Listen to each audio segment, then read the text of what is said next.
Señores, esta es una presentación como medio de emergencia.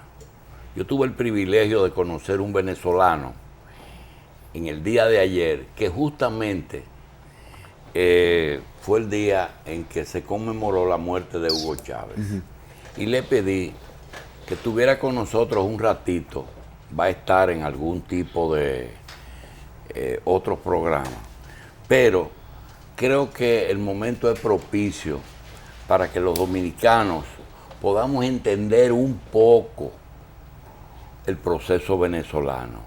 Porque a pesar de que estamos cerca, y República Dominicana, en el estado financiero entre Venezuela y República Dominicana, es mucho más lo que nosotros les debemos a los venezolanos que lo que los venezolanos nos deben a nosotros. Tenemos un pasivo impagable que comienza con la acogida que le dieron a nuestros exiliados antitrujillistas, la posición de Rómulo Betancourt. Después tenemos el problema de Petrocaribe, nos ayudaron muchísimo. Y en el momento en que tuvieron sus florecimiento de su economía, le dieron cabida a muchos dominicanos que emigraron hacia ese país. De manera que eso y muchas cosas más le debemos a Venezuela. Sin embargo, Venezuela está atravesando una crisis que uno no se explica totalmente qué es lo que está pasando. Si quien mete en la crisis es las medidas que toma el gobierno, si es el trato que le dan sus enemigos, si es la salida del capital y de la gente importante que incide en la vida diaria. Realmente uno no sabe cómo es posible que uno de los países más ricos de América sea el más endeudado y que se esté dosificando hasta la comida. Le dicen que eso no es verdad. Entonces, ¿cuál es la verdad? Le damos la bienvenida a Alexis Romero. Alexis Romero es venezolano, es político y fue diputado del 2004 al 2008. Transitoriamente está viviendo en República Dominicana, no tiene problemas ni con los amigos de la oposición ni con los amigos del gobierno, sino que está siguiendo su propio camino.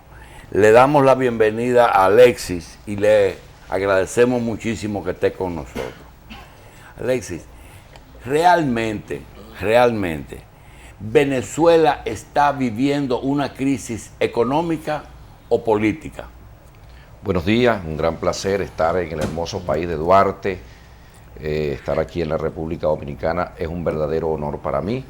Y también que usted me haya distinguido con una invitación al prestigioso programa que dirige y que sin duda la nación debe darse cita cada día para escuchar este tipo de debates.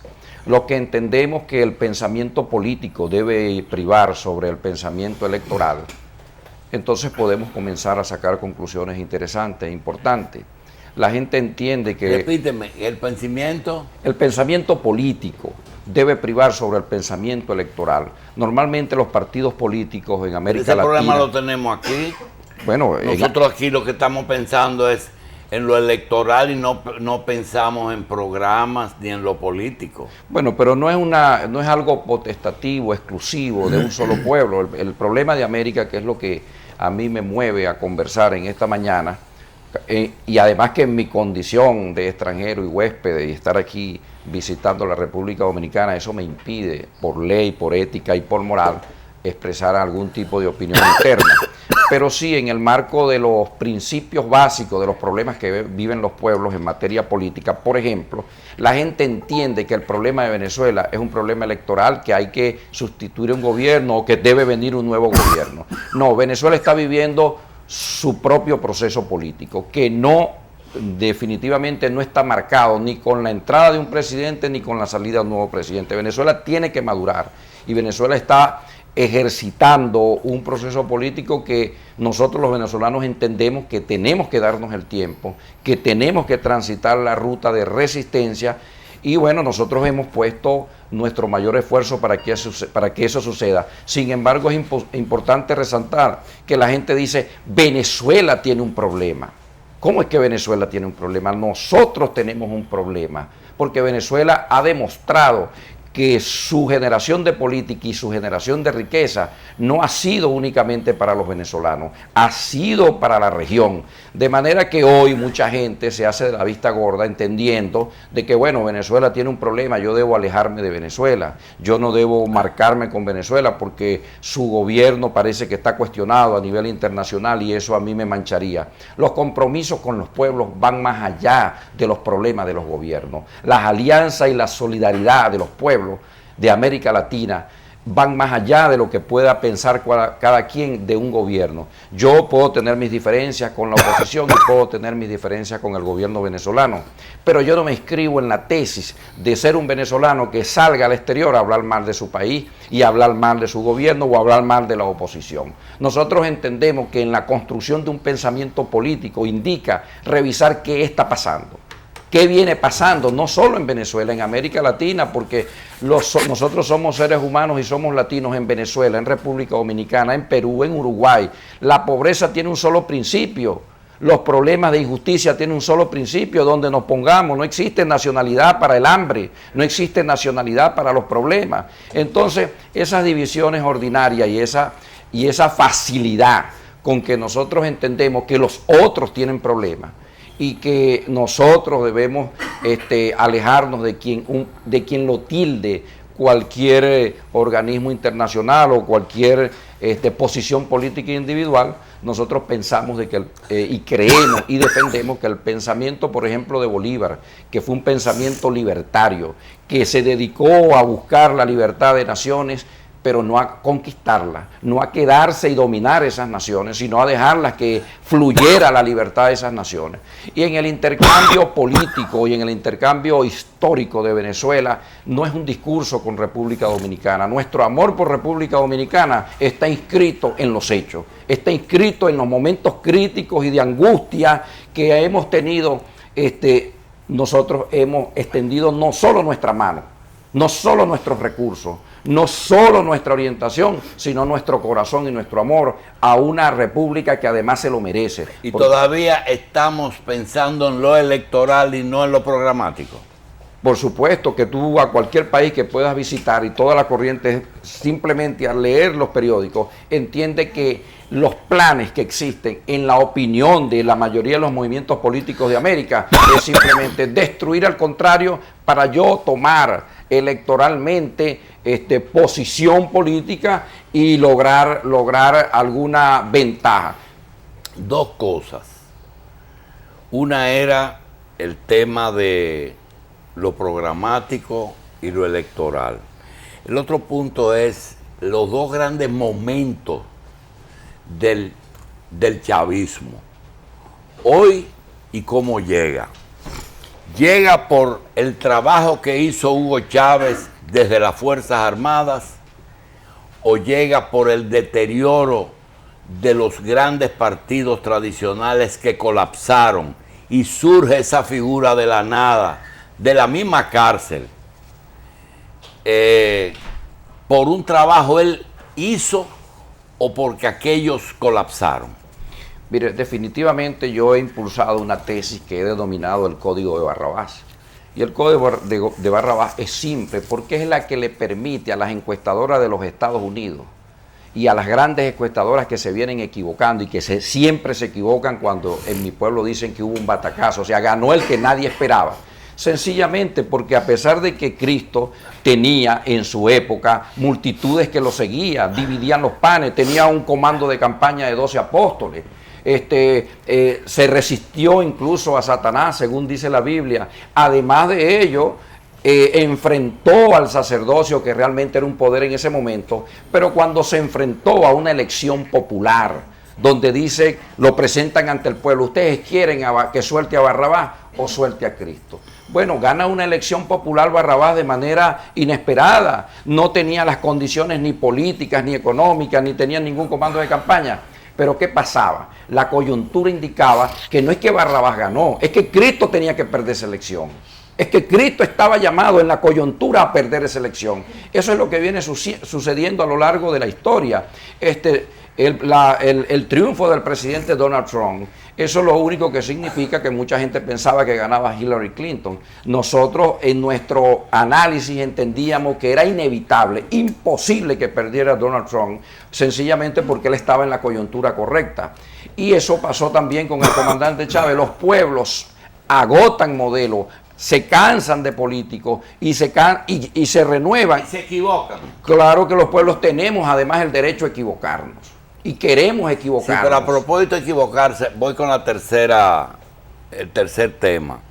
Alexis, ¿cómo es posible que nosotros estemos presenciando algo inaudito, pero lo estamos viendo, lo estamos presenciando y a veces hasta pasa desapercibido para mucha gente? Estados Unidos, desde Estados Unidos aparentemente no se mete directamente en nuestra política, en la política de nuestros países. En Brasil, la izquierda llega al poder, la derecha quiere desplazarlo, no lo logra, porque la izquierda se alía a sectores poderosísimos como Odebrecht y afianza su poder en toda América Latina, y eso mortifica a Estados Unidos, al punto de que Odebrecht hasta construye en Estados Unidos. Sin embargo, Estados Unidos, sin jugar fútbol, se mete en la FIFA y arma un escándalo sin precedente en un deporte que ellos no tienen nada que buscar. Y ahora resulta que explota Odebrecht en Estados Unidos, porque fue en Estados Unidos que explota y donde están aportando pruebas, y que nosotros no nos estemos dando ni cuenta de eso. Yo quiero que tú me analices el fenómeno de Estados Unidos con la misma FIFA y con Odebrecht. Bueno, evidentemente nosotros como analistas y pensadores de lo que está pasando en las Américas y lo que está pasando en el mundo, debemos entender de que desde América Latina entendemos y comprendemos que lo más fácil es echarle la culpa a las grandes potencias y no cuidarnos de hacer lo que nos corresponde y no estar pendiente de lo que pasa. Sin embargo, yo el año pasado y antes pasado he estado observando, por ejemplo, el tema de la FIFA. En el tema de la FIFA, bueno, yo no vi a ningún gobierno defender a sus ciudadanos. La presunción de inocencia no existió. Simplemente, mira, alguien dijo que está investigado y que es corrupto, bueno, inmediatamente los pueblos aléjense del corrupto. Y eso hay que tomar, hay que hilar muy fino. Nosotros no, la tesis mía no es defender al corrupto, sino saber a quién le conviene, por ejemplo, en América Latina, en tener gobiernos débiles.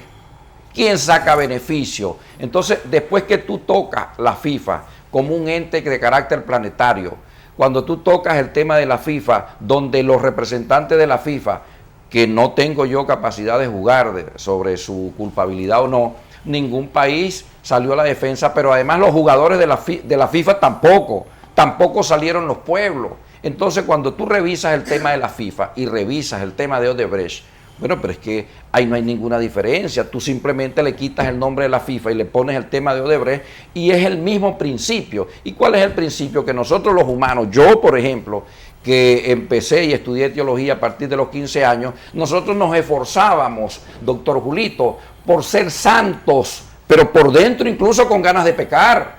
Y ahorita entendí que yo soy un pecador, que todos los días quiero santificarme. Entonces, dos maneras de ver la vida, de cómo yo entiendo y cómo yo comprendo que debo ver la vida. Entonces, nosotros tenemos que tener mucho cuidado con la satanización de conceptos. Usted es corrupto, usted es narcotraficante, entonces, enseguida salimos en masa a decir, en coro, sin saber hacia dónde llevamos nuestros pueblos. La debilidad de las instituciones políticas, democráticas, de los gobiernos de Latinoamérica, hay que cuidarlos. Por encima de las investigaciones y por encima del compromiso que tiene la ley, que tiene la ética y que tiene la moral. Porque en el gran juego del ajedrez político, no se puede jugar el ajedrez político nada más bajo la inspiración electoral y bajo el concepto de yo abrazar, ser esclavo de las ambiciones que perseguimos. Entonces nosotros tenemos que pensar que ahí hay un pueblo que necesita instituciones fuertes, que no le doble el brazo los problemas cotidianos, y eso pasa porque exista una mesa de debate latinoamericano que entienda qué está pasando en la región. Y es que en la coyuntura actual, en que hay un mundo ya con 7.000 millones de habitantes, en la economía es lo más importante, que los gobiernos hagan crecer la economía de sus países, es que la corrupción o parte de ella está ligada necesariamente al desarrollo de los pueblos. Mire, la corrupción no es un tema nuevo.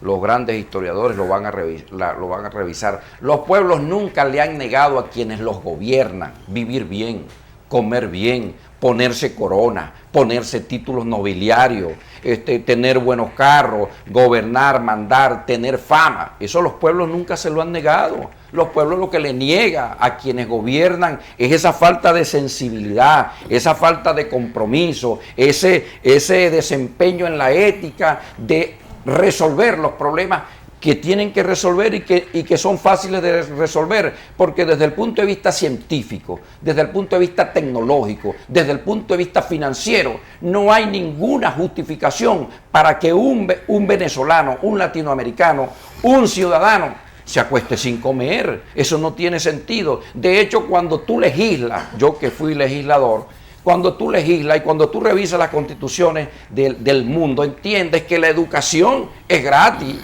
entiendes que la salud es gratis, pero bueno, el tema alimentario no estoy diciendo que sea gratis, pero me atrevería a decir que la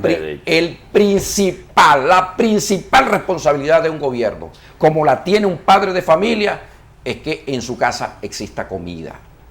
Y eso pasa porque tenga las facilidades de la comida, porque los gobiernos tienen el monopolio de la administración, no solo de la riqueza del país, sino también tienen las tasas impositivas y las distintas herramientas que permitan desarrollar la prioridad. ¿Cuál es la prioridad? La alimentación, la educación y la salud. Y a partir de allí podemos empezar a inventar, a querer ser los genios del planeta, a ser los mejores políticos y a ser los mejores gobernantes. Bien, Alexis Romero, por esta vez vamos a terminar con un pequeño análisis que quiero que nos haga dijiste que era imposible para ti que Trump perdiera. Yo creo también que él representa una parte importante y muy monolítica de ese pueblo que es a la larga el que elige los presidentes. Él representa un sector importante de pensamiento. Así piensa mucha gente, aunque le digan lo que le digan en los Estados Unidos. En Brasil colapsó el sistema de la llegada de la izquierda al poder, porque quizás la izquierda le dio material a la derecha y Estados Unidos para hacer lo que le hizo. Aquí nosotros tenemos eras, que no quiero que te metas porque dijiste que no te quieres meter, de eras de Trujillo, eras de Balaguer, eras del PRD y ahora eras del PLD. En Venezuela ustedes tuvieron la gran democracia que terminó con Carlos Andrés Pérez y Caldera, y la época de Chávez está en la era de... ¿Tú entiendes que esa corriente chavista que a veces se mezcló con Uruguay, con Brasil, con Ecuador, con Perú en algún momento, con Cuba y con Nicaragua, está agotado ese modelo, o pueden la oposición plantear no un proyecto electoral, sino un proyecto programático que convenza al pueblo venezolano de que ellos son la solución? Nosotros desde nuestra posición, mi humilde punto de vista, entiendo que en Venezuela debe terminar el proceso que se comenzó. Desde hace muchos años Venezuela está tratando de salir adelante, tiene su propio problema, tiene sus propias debilidades, tiene sus grandes fortalezas. El presidente Nicolás Maduro le toca ir a la elección en el año 2019. Hay mucha desesperación de gente que entiende que el problema es electoral y hay que sacarlo por cualquier vía. Nosotros respetamos la Constitución y creemos que el presidente debe terminar su mandato.